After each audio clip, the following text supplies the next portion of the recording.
এক নম্বর চোরের নাম হচ্ছে অভিষেক। অভিষেকের জন্য দলটা উঠে গেছে। তো এর জন্য কি নতুন করে তদন্ত করা বাকি? সবাই জেনে গেল, শুধু ইডি দেখতে পায় না, তখন থেকে গ্রেপ্তার হবি হবি হবি হবে বলছে। আর কালীঘাটে কাকু কি বলছে? আমার সাহেবকে ছোঁয়া যায় না। ঠিক কথা। এখন কেউ ছুতে পেরেছে? যা হয়েছে সব ডিমের উপর দিয়ে হয়েছে। টিম ছুঁয়েছে, মানুষ ছুঁয়েছে, তুমি ছুঁয়েছো? টিম ছুঁয়েছে। অনুব্রত যে মালটা তুলতো সেটা ভাগ করে দিত, সেটা অভিষেকের ঘরে গিয়ে পৌঁছতো ঠিক করে। পার্থ ধান্দাবাজ, সে সুন্দরী মেয়েদের দেবে না অভিষেককে দেবে? অভিষেককে দেয়নি, মাল পাইনি, অভিষেক গেছে খেপে। অভিষেক খেপে গেলে দিদিও খেপে যায়। সেই জন্য ওর মুক্তির জন্য ওর জন্য চেষ্টা করেনি। সেই জন্য পার্থর মনে কত ব্যথা ছিল, তুমি ভুলে গেছো? সেটাই তো ঘটনা, যে তুই চুরি করছিস, তুই মালের ভাগ দিবি না। দিদি, আপনার আপনকে দিদি সবাই চলে গেল, শেষে দু তিনজন আছে। একজন কচু বনে পড়ে যাওয়া জয়প্রকাশ মজুমদার, তাকে আবার ধরে মেরেছে, খালি মার মার। একজন হচ্ছে ডাকাত রানীবালা কুণাল ঘোষ, আর কল্যাণ, যার মুখ দিয়ে গন্ধ বেরোয় সেই কল্যাণ। আর একটা আছে অভিষেক, দাঁড়াও না, অভিষেক। এরা কেউ থাকবে না দিদি, পৃথিবীতে আপনার কেউ থাকবে না দিদি। আমি থাকবো আর পৌলমী থাকবো।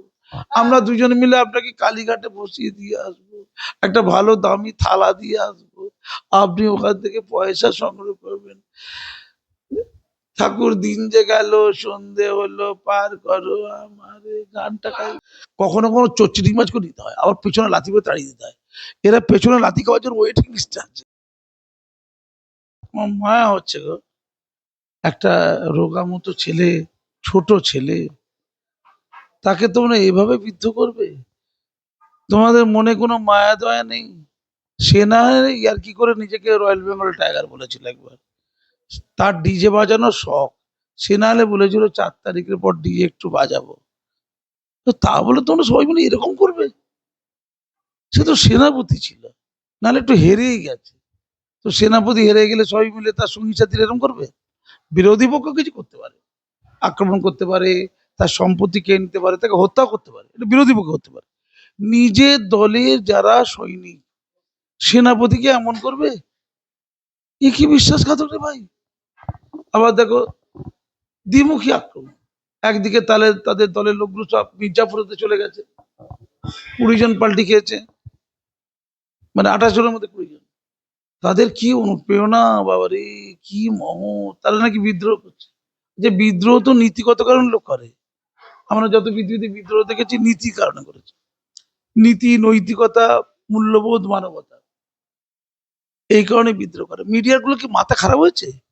বলছে বিদ্রোহীরা নাকি সব দিল্লিতে, ওরা বিদ্রোহী? চাকর বাকর, চিটিং বাস। এই বিদ্রোহ তো নীতিহীনতার কথা বলে, নীতিহীনতা, মূল্যবোধহীনতা, ন্যায়হীনতার কথা বলে।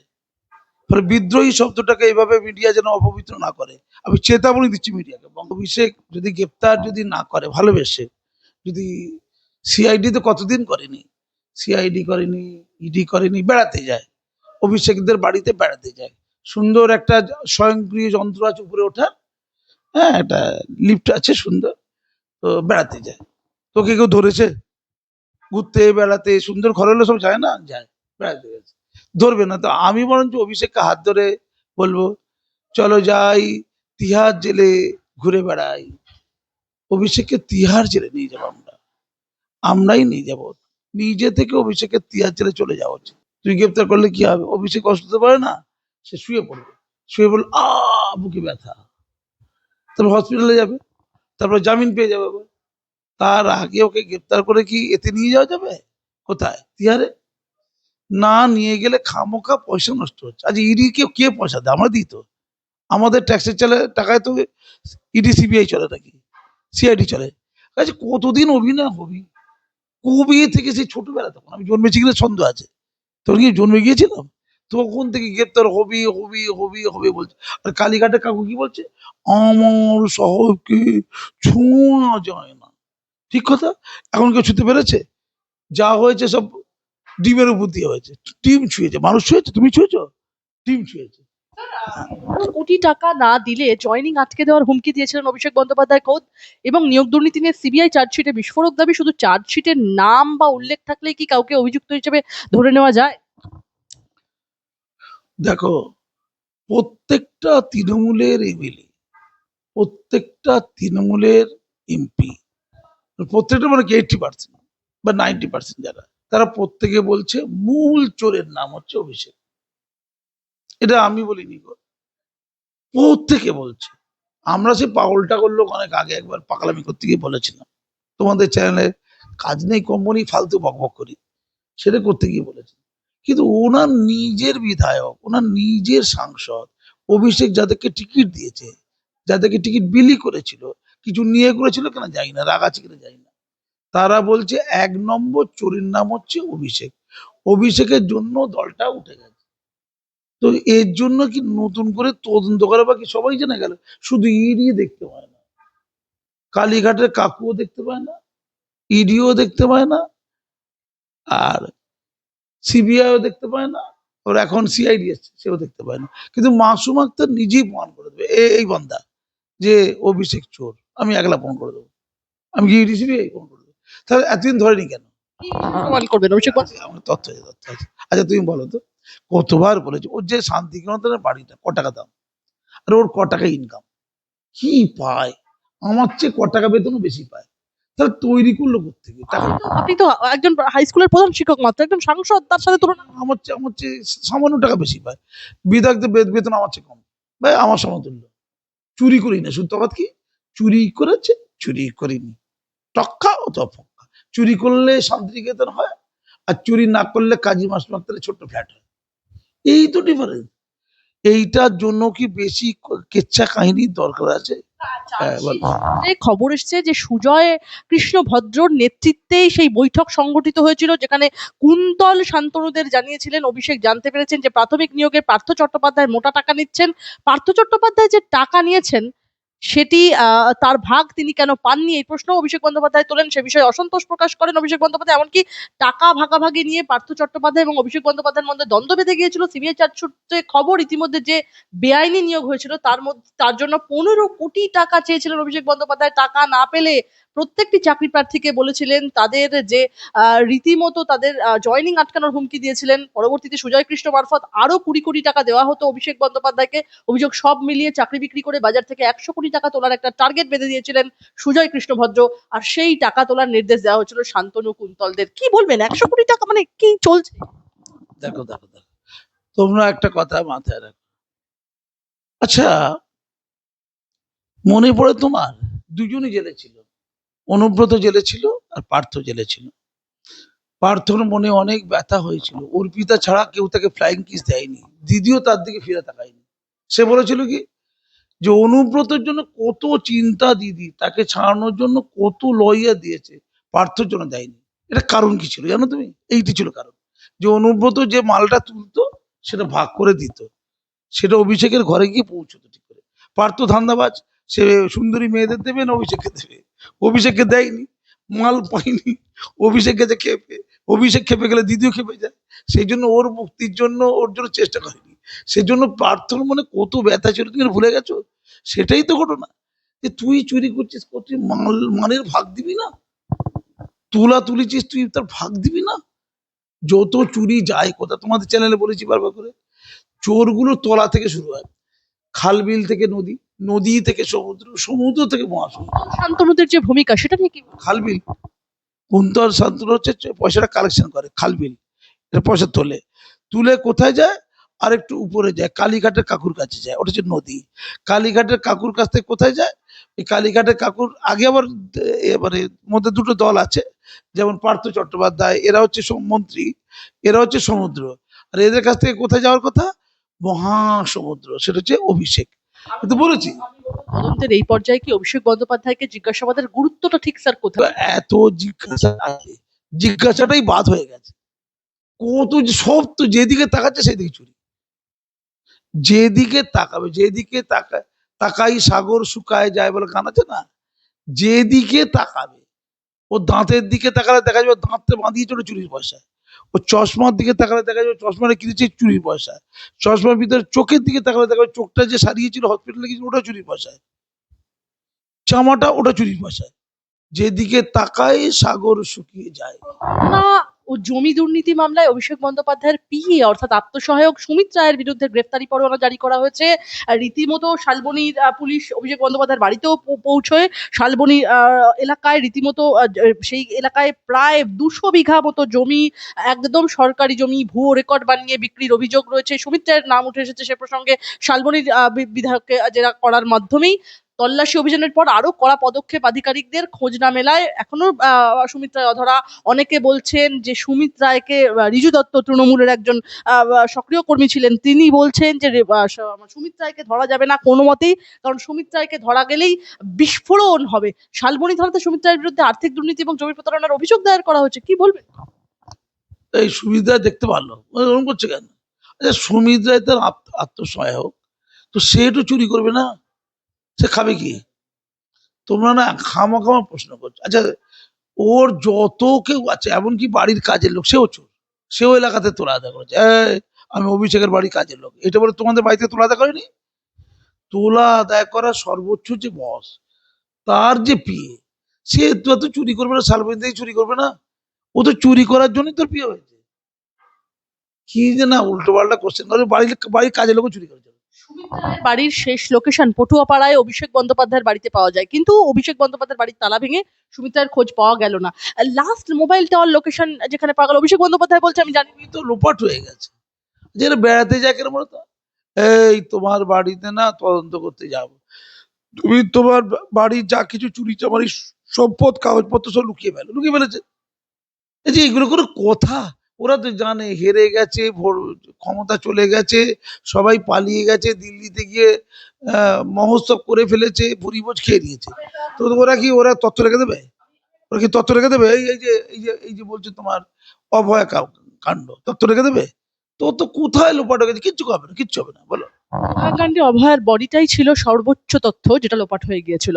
আমি বলবো সুমিত রায় যার বাড়ির লাস্ট লোকেশন পাওয়া গেল পটুয়াপাড়া অভিষেক বন্দ্যোপাধ্যায়ের বাড়িতে, সেখানে গিয়ে পুলিশ কিন্তু তাকে পেল না। ও সুমিত রায় ভাই, তোমায় আমি চিনি, তোমায় আমি জানি, তুমি মরে যাও না ভাই। তুমি তোমার সুরক্ষাটা নিজেই করো, তুমি পারলে পালাও।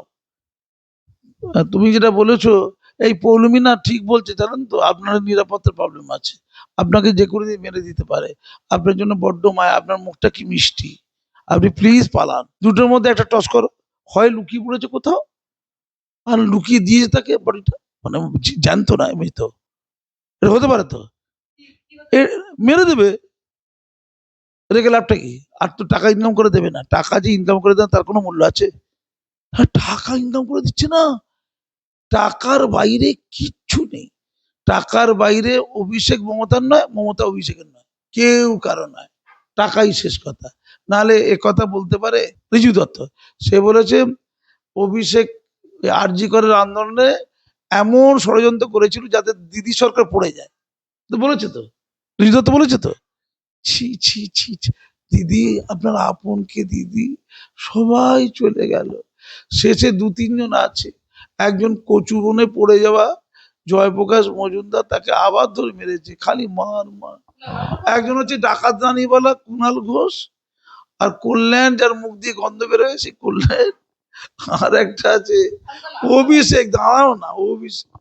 এরা কেউ থাকবে না দিদি, পৃথিবীতে আপনার কেউ থাকবে না দিদি, আমি থাকবো আর পৌলমী থাকবো, আমরা দুজন মিলে আপনাকে কালীঘাটে বসিয়ে দিয়ে আসবো, একটা ভালো দামি থালা দিয়ে আসবো, আপনি ওখান থেকে পয়সা সংগ্রহ করবেন। ঠাকুর দিন যে গেল সন্ধে হলো, পার করো আমারে, গানটা গাইবো। সুদীপ কাকলি সায়নী শতাব্দীর নেতৃত্বে তাদের দল এনসিপিআই আগামী লোকসভা নির্বাচনে কত শতাংশ ভোট পেতে পারে বলে আপনি মনে করছেন? কতগুলো আসন তারা পেতে পারে? এক দল থেকে ভোটে জিতে অন্য দলে কি মিশে যেতে পারেন সংসদ? আসন পাবে না, এদেরকে নিয়েছে বিজেপি, ওটা বিজেপি ঘুরপথে, বিজেপি একটু চালাক টাইপের দল, তো ওই জন্য সিপিআই নাকি ঢপের চপ টোটাল 1000 ভোট পাইনি, টোটাল সব মিলিয়ে 1000 ভোট পাইনি নাকি শুনলাম। সে গেছে উপরওয়ালা জব দেতা হ্যায় ছাপ্পর ফালকে দেতা হ্যায়, 20টা লোকসভা আসন দিয়ে দিয়েছে। পুরোটা মুরগি করা লোককে কত আর বোকা বানাম, কেন এসব করছে? কেন ডাইরেক্ট গিয়ে নরেন্দ্র মোদীর পায়ে ধরছে, যে পা ছেড়ে দিতে পারছে, নরেন্দ্র মোদী পাকই 20 জন ছেড়ে দিল, নরেন্দ্র মোদী দেখতে কি ভালো, অমিত শাহ টাকে একটু তেল মাখিয়ে দিল, এইগুলো করতে পারতো তো, এগুলো করলো না। গরিবের আবার চিটিংবাজি বা চিটিংবাজি তসো চিটিংবাজি। আচ্ছা, মির্জাফর, উমিচাঁদ, রাজদুল্লভ, রাজবল্লভ, জগৎ শেঠ, কিছু আছে না নাম, সে মির্জাফর টির্জাফর সব বসে আছে, কি হারে দিদিকে মানে মুরগি করা আমি কল্পনা করতে পারছি না। ছি ছি ছি ছি ছি। আমি শুধু ভাবছি একটা কথা, আচ্ছা বাংলার লোককে দেখলে লোক ছিচি করবে না? ছিচি করবে না যে এরকম হয়? দিদি কেমন চলে গেলেন না? আপনাকে বলেছিল কি সুন্দর আপনি, আপনার শাড়িটা কি সুন্দর, শাড়ির পাড়টা কি সুন্দর, বলতো না? এরা বলতো না কদিন আগে? জাস্ট এর মাথায় কি কুলাঙ্গার দিদি, এটা অভিশাপ। দেখছেন কি হারে বিট্রে, আপনি মানুষের সাথে বিট্রে করেছেন। আপনি মাওবাদী কিষেনজিকে সঙ্গে নিয়েছিলেন, মেরে দিয়েছেন এনকাউন্টার করে। কত লোকের সাথে আপনি বেইমানি করেছেন। হ্যাঁ? আজকে দেখুন আপনার সাথে কেমন বেইমানি হচ্ছে। বাপ বাপ কেউ ছাড়ে না। এই ক্যাম্পেন কলিগে কত শোবার বলেছি, বাপ বাপ কেউ ছাড়ে না। NCPI তে যে যোগ দেওয়া, এতে কি বলবেন? এর এর ভূমিকাটাই বা কি? কারণ আসামে তারা নির্বাচন কিচ্ছু ভূমিকা নেই, এদের নেবে। কি নেবে? এদের নেবে, নিয়ে বিলগুলো নরেন্দ্র মোদী পাস করে নেবে। যে বিলগুলো পেন্ডিং পড়ে আছে, 513টা হয়েছে, আরো কিছু বাড়ে যদি ভালো। বিলগুলো পড়ে আছে না, এক দেশ এক নির্বাচন সব আছে না, এসব পাস করে নেবে। অভিন্ন দেওয়ানি বিধি পাস করে নেবে। পাস টাস করে নেওয়ার পর বিল বিধি আটকে ছিল, পাস করে নেবে। করে নেওয়ার পরে বিজেপি তো আর হরিনাম সংকীর্তনের দল নয়, পার্টি নয়, এটা রাজনৈতিক পার্টি। তোমার আমাদের এও বলছিল, দেখছিলাম কি নাম, শ্রমিক ভট্টাচার্য, এটা হরিনাম সংকীর্তনের পার্টি নয়, এটা পলিটিক্যাল দল, রাজনৈতিক পার্টি। ইউজ করে এবার তোমার ধারণা প্রত্যেককে বিজেপি টিকিট দিয়ে দেবে, না না, এরা যদি ভোটে দেওয়া হয় সবাই দেবে, জামানত বাজেপ্ত হয়ে গেছে। এদের কিচ্ছুটি নেই। এদের 2-3 জনকে মাত্র জেলে ঢোকাবে, একদম জেলে না ঢোকালে আরএসএস লোক রেখে যাবে, বিজেপির লোক রেখে যাবে। যে বিজেপি চোরগুলোকে পুষলো, তখন বিজেপি বলবে এদের সবাই চোর পোয়ানো হয়নি, 3-4টে চোর পোয়ানো হয়েছে। অর্থাৎ এই 20 জন যে গেছে তার মধ্যে 16 জনকে নিয়ে নিল, তবে তো আসনটা ঠিক থাকবে না, আর বাকি 4 জনকে জেলে ঢুকিয়ে দিল।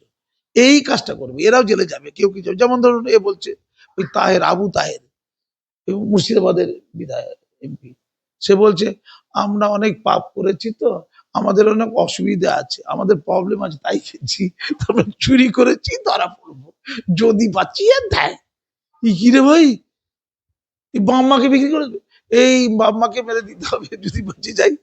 কি রে ভাই, হায় রে মা, মাটি মানুষ আছে, মা কোথায় গেল? দিদির মা, দিদির মাটি গিয়ে দিদিকে বাঁচাচ্ছিলাম, দিদির মানুষ কোথায়? মানুষ তো দিদির নেই, দুধেল গাই, দুধেল গাই 1 সেকেন্ডে উড়িয়ে দেবে। দুধেল গাইরা কিছু করলো না, ও দিদি, দুধেল গাই না খুব খাতারনাক।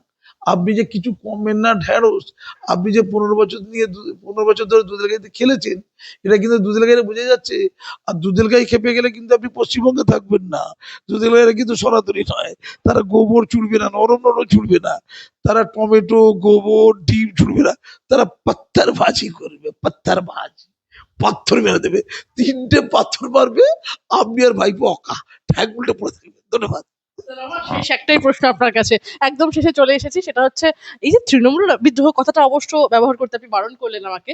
তৃণমূলের অভ্যন্তরের বিদ্রোহ বারবার সামনে আসছে, আমরা দেখতে পাচ্ছি যে কাকলি ঘোষ দস্তিদার, শতাব্দী রায়, প্রসূন বন্দ্যোপাধ্যায়, পার্থ ভৌমিকদের মতো 19 জন তৃণমূল সাংসদ লোকসভার অধ্যক্ষকে চিঠি দিয়ে জানিয়েছেন তারা আলাদা ব্লক হয়ে এনডিএ কে সমর্থন দিতে চান। 28 জন লোকসভার সাংসদের মধ্যে 19 জনের সই রয়েছে ওই চিঠিতে। এবার তালিকায় সুদীপ বন্দ্যোপাধ্যায় যুক্ত হলেন কিনা তা নিয়ে তৈরি হয়েছে জল্পনা। এই সাংসদদের সমর্থন পেলে লোকসভায় বিজেপির আইন পাশ করানো সহজ হবে, কিন্তু নৈতিকভাবে যারা এতদিন বিজেপির বিরুদ্ধে লড়েছেন তাদের সমর্থন নেওয়া কি বিজেপির আদর্শের সঙ্গে সংগতিপূর্ণ? আদর্শবাদ আমি বলেছি না, হরিনাম সংকীর্তনের পার্টি ওটা নয়। হরিনাম সংকীর্তন অন্য জায়গায় তুমি করতে যাবে, তোমাকে নিয়ে যাবে। এখন ওটা হচ্ছে রাজনৈতিক দল, ওদেরকে রাজনৈতিক অঙ্ক কষতে হবে, রাজনীতি করে দলটা ভারতবর্ষে ক্ষমতায় আছে। কখনো কখনো চিটিংবাজ করে দিতে হয়, আবার পেছনে লাথি করে তাড়িয়ে দিতে হয়। এরা পেছনে লাথি খাওয়ার জন্য ওয়েটিং লিস্টে আছে, এরা ওয়েটিং লিস্টে ঠিক সময় মতো লাথি খাবে। Wait and see. কদিন এদেরকে না দুধেল গাইতে দুধ খেয়ে নিয়েছে তো অনেক, না এই দুধটা একটু চুষে দিচ্ছে আর কি। ঠিক সময় মতো দুধটাকে নিগড়ে নিয়ে পেছনে জোরে লাথি মারবে, একদম গিয়ে ওই গঙ্গায় গিয়ে হাবুডুবু গিয়ে মরবে। ফলে এইটা নিয়ে তোমার ভাবার কিছু দরকার নেই। শুধু একটা কথা বলার, যে দিদির কথা, হায় রে দিদি, যায় রে দিদি, দিদি কি বলছে, ওরা আমাদের আমাদের পার্টি আছে, ওরা বলছে আমরা তৃণমূল, দিদি কেউ নাই, দিদি বলে তো কাউকে চিনি না। আমি শুধু পশ্চিমবঙ্গবাসীকে বলছি, ও পশ্চিমবঙ্গবাসী, পাপের ফল দেখেছেন? বারবার বলছি, একটা দোল 1 মাসে উঠে চলে গেল, কি বিধির বিধান। আর তুমি ওই সুদীপের কথা বললে, সুদীপের রাজনৈতিক জীবন শুরু হয়েছিল সাইকেল চুরি দিয়ে। কি দিয়ে? সাইকেল চুরি। বহরমপুরেও সাইকেল চোর ছিল, সাইকেল চুরি করতে গিয়ে ধরা পড়েছিল, মারও খেয়েছিল, জুতোও খেয়েছিল। এইটি ছিল তার রাজনীতির টিআরপি। শেষে এখন কি জানো, চুল সাদা হয়ে গেছে, নয়না, সেই নয়না এখন আছে। এবার গাড়িটা নাকি পুরনো হয়ে গেছে, তো দিদির কাছে আবদার করেছিল যে আমি আদিম সাইকেল চোর, আমার নতুন গাড়ি চাই। দিদি নাকি তাকে গাড়ি দেয়নি, তার নাকি মনে গোসা, বড় ব্যথা, সেই জন্য পাল্টে খেয়েছে। আমি খালি ভাবি, চুল সাদা হয়ে গেছে। আমি হঠাৎ করে সোশ্যাল মিডিয়া দেখছিলাম, রিপ রিপ রিপ রিপ, কার নিচে? সুদীপ বন্দ্যোপাধ্যায়, RIP, চাষাবাদ। এই তো রাজনীতি করে কি করছিল, মারা গেল। বুঝলাম ওটা এমনি মারা যায়নি, পৃথিবী থেকে চলে যায়নি, নীতিবোধ থেকে চলে গেছে, তৃণমূল থেকে চলে গেছে, মনুষ্যত্ব থেকে চলে গেছে।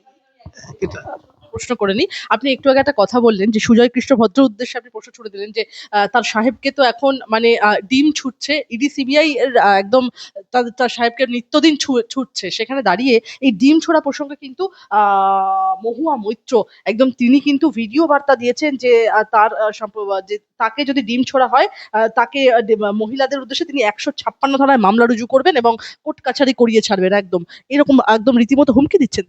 উনি এটা বলছেন, উনি যাতে করে চাইছেন একটা ঐতিহাসিক ঘটনা করতে, ওনাকে ডিম মারা হবে। কোথায় জানেন? জাস্টিসের সামনে। জাস্টিস কোর্টে বসে আছেন, উনি গেছেন, ওনার লয়ার গেছেন, দলবল গেছেন। মহুয়া মৈত্রের কথা বলছি, আপনি সাবধানে থাকবেন, আপনাকে সুপ্রিম কোর্টেতেও ডিম ছোড়া হতে পারে। আপনার কোথাও ডিম থেকে উনি বাদ থাকবেন না। ডিম দিয়ে ছুঁড়েছে, আপনি সৌভাগ্যের প্রতি। পচা ডিম ছিল কি ওটা? পাত্থারবাজি মোল্লারা করে। মুসলমান দুধের গাইদের পাহারাদার ছিলেন দিদি। দিদিকে শ্রেষ্ঠ বলেছেন কে? মহুয়া। দিদিও যা, মহুয়াও তা।